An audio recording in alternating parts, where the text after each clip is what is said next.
নবী করিম সাল্লাল্লাহু আলাইহি ওয়াসাল্লাম দুনিয়াতে আসার পর পৃথিবী ধ্বংস হওয়ার আগ পর্যন্ত, পৃথিবী একদিন ধ্বংস হবে কি হবে না?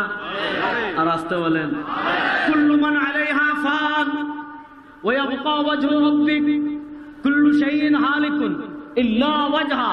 সব ধ্বংস হয়ে যাবে, একমাত্র থাকবেন কে? আল্লাহর নাম বুঝে আর আসতে বলেন, একমাত্র থাকবেন কে? একমাত্র থাকবেন কে? কারো ক্ষমতা থাকবে না, রাজত্ব থাকবে না, বাহাদুরি থাকবে না, বেড়াগিরি থাকবে না, দম্ভ থাকবে না, অহংকার থাকবে না, ক্ষমতার বড়াই থাকবে না, চামচামি থাকবে না, নেতাগিরি থাকবে না, সব ধ্বংস হবে, একমাত্র থাকবে না আল্লাহ। একমাত্র থাকবেন কে? আল্লাহ। কথা ভালো করে বুঝেন। এই যে পৃথিবী ধ্বংস হবে, এই যে আসমান ধ্বংস হবে, ইদা সামাউন শাক্কাত, এই পাহাড়, ওয়া তাকুনুল জিবাল কাল ইখনিল মানফুশ, এই সমুদ্র, ওয়া ইদাল বিহারু ফুজ্জিরাত, এই বিশাল মানুষ দেখেন, ইয়াউমা ইয়াকুনুন নাস কাল ফারাশিল মাবসুস, এই জমিন দেখেন, ইদা যুলজিলাতিল আরদু জিলজালাহা ওয়া আখরাজাতিল আরদু আসকালাহা ওয়া ক্বালা লিল ইনসানু মা লাহা, কিছুই থাকবে না, সব ভেঙে চৌচির হয়ে যাবে, সব ধ্বংস হয়ে যাবে, একমাত্র থাকবেন কে? আল্লাহ। মোহাব্বত, একমাত্র থাকবেন কে? আল্লাহ। একমাত্র থাকবেন কে? আল্লাহ। আহলুস সুন্নাহ ওয়াল জামাতের আকীদা না, মুসলমানদের আকীদা, পৃথিবী ধ্বংস হওয়ার আগ পর্যন্ত নতুন কোন ধর্ম নিয়ে, নতুন কোন রিসালাত নিয়ে, নতুন কোন ইসলাম নিয়ে, নতুন কোন আসমানি কিতাব নিয়ে পৃথিবীতে আর কোন নবী আসবেন না। যদি কেউ দাবি করে আমি এসেছি, সে কাফের। যদি কেউ দাবি করে আমি এসেছি, সে তাহলে নবী করিম সাল্লাল্লাহু আলাইহি ওয়াসাল্লাম দুনিয়া থেকে চলে গিয়েছেন, কিন্তু কিয়ামত পর্যন্ত নবী করিম সাল্লাল্লাহু আলাইহি ওয়াসাল্লাম যে কোরআন নিয়ে এসেছেন, সেই কোরআন পৃথিবীতে কিয়ামত পর্যন্ত থাকবে কি থাকবে না? আওয়াজ চাই, থাকবে কি থাকবে না? নবী করিম সাল্লাল্লাহু আলাইহি ওয়াসাল্লাম যে দ্বীন শরীয়ত নিয়ে এসেছেন, সেই দ্বীন শরীয়ত পৃথিবীতে কিয়ামত পর্যন্ত থাকবে কি থাকবে না? ইন্নাদ দীনা ইনদাল্লাহিল ইসলাম, পৃথিবীতে আল্লাহর নিকট একমাত্র মনোনীত ধর্মের নাম, জোরে বলেন, একমাত্র মনোনীত ধর্মের নাম, ওয়ামান ইয়াবতাগি গায়রাল ইসলামি দীনান ফালান ইউকবালা মিন, ইসলাম ছাড়া আর কোন মতবাদকে, আর কোন ইজমকে, আর কোন তন্ত্রকে, আর কোন মন্ত্রকে কেউ যদি দ্বীন হিসাবে গ্রহণ করে, আল্লাহ বলেন ফালান ইউকবালা মিন, কোশ্চিন কালে কবুল করা হবে না। কিয়ামত পর্যন্ত আল্লাহ রাব্বুল আলামিনের কাছে একমাত্র মনোনীত ধর্মের নাম, একমাত্র মনোনীত ধর্মের নাম। আসল কথা হলো আমরা ইসলামকে বুঝি না, বুঝছেন? আমরা ট্রেডিশনাল ইসলামকে বুঝি না, ইসলামের মূলধারা কেটাও বুঝি না। যাকে এটা আমার আলোচ্য বিষয় না, এদিকে গেলে বলবেন হুজুর রাজনৈতিক ওয়াজ করে গিয়েছে, যা ওদিকে যাচ্ছেন। আমি আপনাদেরকে যে জিনিসটা বুঝাচ্ছি, তাহলে কোরআন আমাদের ধর্মীয় গ্রন্থের নাম, আর আসতে বলে আমাদের ধর্মের নাম কোরআন না, আমাদের ধর্মের নাম, আমাদের ধর্মীয় গ্রন্থের নাম। এবার একটা জিনিস বুঝেন, এই পয়েন্টটা মনোযোগ। নবী করিম সাল্লাল্লাহু আলাইহি ওয়াসাল্লামের ব্যাপারে আল্লাহ কোরআনে বলেছেন, ইন্নাকা মাইয়িতুন ওয়া ইন্নাহুম মাইয়িতুন, ইন্নাকা মাইয়িতুন ওয়া ইন্নাহুম মাইয়িতুন। নবী, আপনি মৃত্যুর সাধনকারী। কুল্লু নাফসিন যায়িকাতুল মাউত, সবাই মৃত্যুর সাধনকারী। আল্লাহ সরওয়ারে কায়নাত আলাইহিস সালামকে বলেন, নবী আপনি মৃত্যুর সাধনকারী। নবী করিম সাল্লাল্লাহু আলাইহি ওয়াসাল্লাম দুনিয়াতে মৃত্যুর সাধন করেছেন 11 হিজরিতে।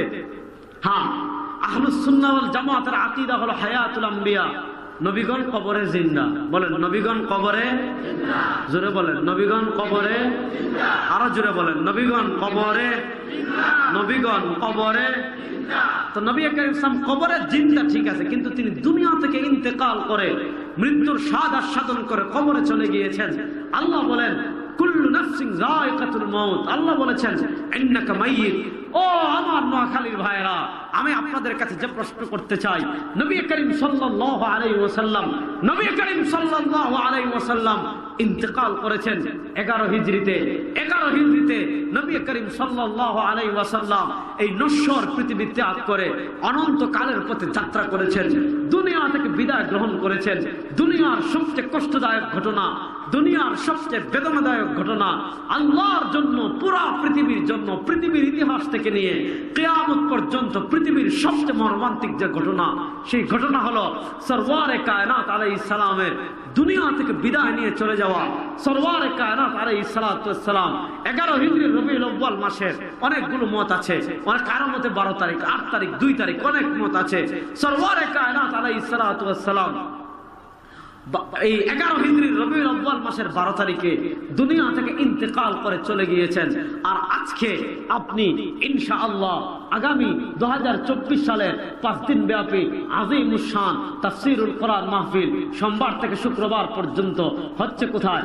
চৌমোহনী মদনমোহন উচ্চ বিদ্যালয়ে বসে আপনি 1445 হিজরির জুমাদাল আখিরা মাসে কি শুনছেন? কোরআনের 5 দিন ব্যাপী তাফসীর শুনছেন।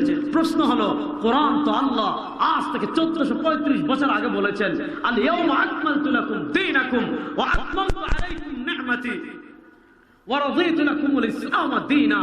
আজ থেকে 1438 বছর আগে আল্লাহ বলেছেন, ইযা জাআ নাসরুল্লাহি ওয়াল ফাতহ ওয়া রাআইতান নাসা ইয়াদখুলুনা ফি দীনিল্লাহি আফওয়াজা ফাসাব্বিহ বিহামদি রাব্বিকা ওয়াস্তাগফির ইন্নাহু কানা তাওয়াবা।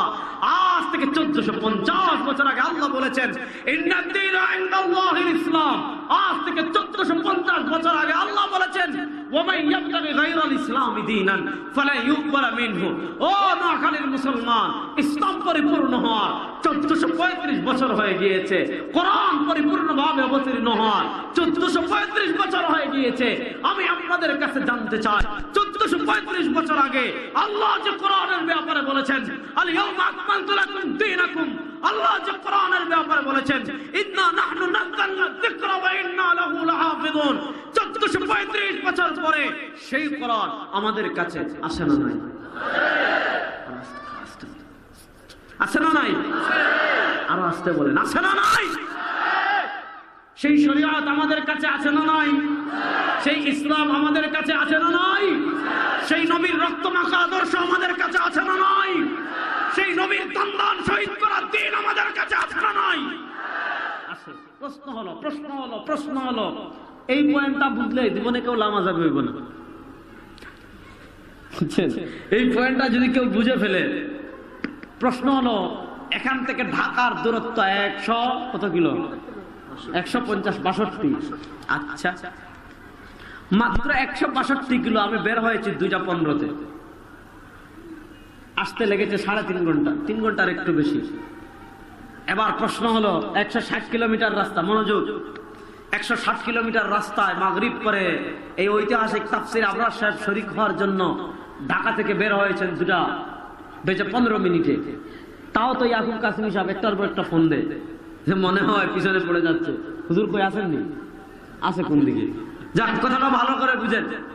তাহলে ঢাকা থেকে 160-70 কিলোমিটারের দূরত্ব পাড়ি দিয়ে আসতে হলে গাড়ি লেগেছে, গ্যাস লেগেছে, তারপর এখানে মেঘনা ব্রিজ পেয়েছি, দাউদকান্দি ব্রিজ পেয়েছি, এখানে নদী পাড়ি দিতে হয়, ফেরি লাগে, না হয় ব্রিজ লাগে, টুল দিয়ে এসেছি। প্রশ্ন হলো, 160 কিলোমিটার রাস্তা পাড়ি দিতে যদি হাইওয়ে রোড লাগে, টুল লাগে, গাড়ি লাগে, গ্যাস লাগে, তো কোরআন তো আপনার কাছে এসেছে 1435 বছরের রাস্তা পাড়ি দিয়ে। ইসলাম তো আপনার কাছে এসেছে 1435 বছর রাস্তা পাড়ি দিয়ে। নবী করিম সাল্লাল্লাহু আলাইহি ওয়াসাল্লামের আদর্শ আপনার কাছে এসেছে 1435 বছরের রাস্তা পাড়ি দিয়ে। প্রশ্ন হলো, আপনি যদি 150 কিলোমিটার পাড়ি দিতে গাড়ির প্রয়োজন হয়, তাহলে 1435 বছর পাড়ি দিয়ে কোরআন আপনাদের কাছে কেমনে আসলো? হাদিস আপনাদের কাছে কেমনে আসলো? ফিকহ আপনাদের কাছে কেমনে আসলো? আকীদা আপনার কাছে কেমনে আসলো? তাসকিয়া আপনার কাছে কেমনে আসলো? তাসাউফ আপনার কাছে কেমনে আসলো? দ্বীন বিজয় আপনার কাছে কেমনে আসলো? জিহাদ আপনার কাছে কেমনে আসলো? আসার একটা গাড়ি, আসার একটা রাস্তা, আসার একটা মাধ্যম আছে না নাই? কথাটা বুঝাইতে পারতেছেন? বেগুন কথা কোন বুঝাইতে পারতেছেন? তাহলে এই রাস্তার নাম কি? দাঁড়ান, আমি বলতেছি। এই একটা রাস্তা আছে না নাই? আচ্ছা বলেন, কোরআন 1400 বছর পরে আপনার কাছে ইউটিউবের মাধ্যমে আসছে? এটা তো আজ থেকে 20 বছর আগে ইউটিউব ছিল না। ফেসবুকের মাধ্যমে আসছে? ফেসবুক 15 বছর আগে ছিল? 15 বছর না, 12 বছর আগে তো ছিল না।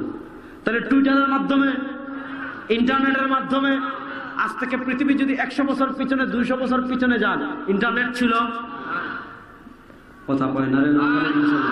ইসলাম এগুলা ছিল? তাহলে 1400 বছর পাড়ি দিয়ে, পয়েন্টটা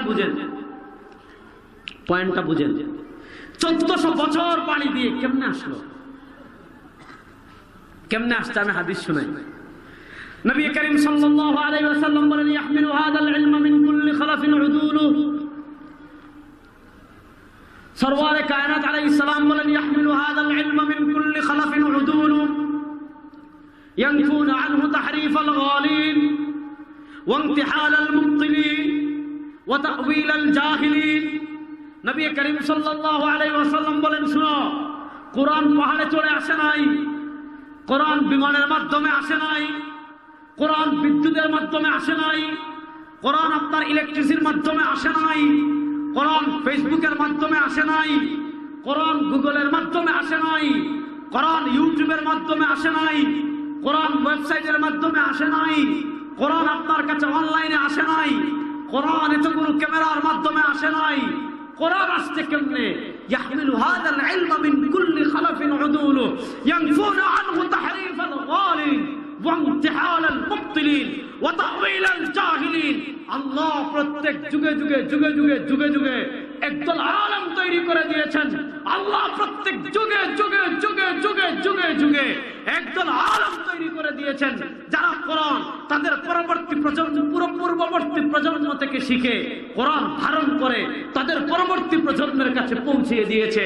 এইভাবে নবীর থেকে সাহাবীরা, সাহাবীর থেকে তাবেঈরা, তাবেঈন থেকে তবে তাবেঈরা, তবে তাবেঈ থেকে আইম্মায়ে মুজতাহিদিনরা, আইম্মায়ে মুজতাহিদিন থেকে সালাফের ইমামরা, সালাফ থেকে খালাফের ইমামরা, এইভাবে 1400 বছর পাড়ি দিয়ে কোরআন আল্লাহ আপনার কাছে পৌঁছাইছেন আলেমদের মাধ্যমে, হাদিস আল্লাহ আপনার কাছে পৌঁছাইছেন আলেমদের মাধ্যমে, আকীদা আল্লাহ আপনার কাছে পৌঁছাইছেন আলেমদের মাধ্যমে, ফিকহ আল্লাহ আপনার কাছে পৌঁছাইছেন আলেমদের মাধ্যমে, তাসাউফ আল্লাহ আপনার কাছে পৌঁছাইছেন আলেমদের মাধ্যমে। সুতরাং যারা আলেমদেরকে মানবে না, আলেমদের বিরোধিতা করবে, আলেমদেরকে অস্বীকার করবে, এরা কোরআনের শত্রু, হাদিসের শত্রু, আল্লাহর শত্রু, নবীর শত্রু।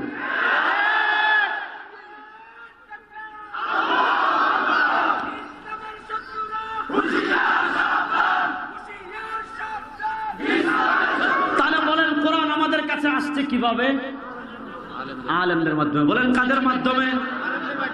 আমি আরো সহজ করে বুঝাই, এই আমলে মুতাওয়ারাস বুঝলে তাকলিদের মাসলা একেবারে পানিবা। আমি আরো আপনাদেরকে বুঝাই একটা মাসআলা। নোয়াখালীলা তো বলা ঠিক না, রাগ করবেন।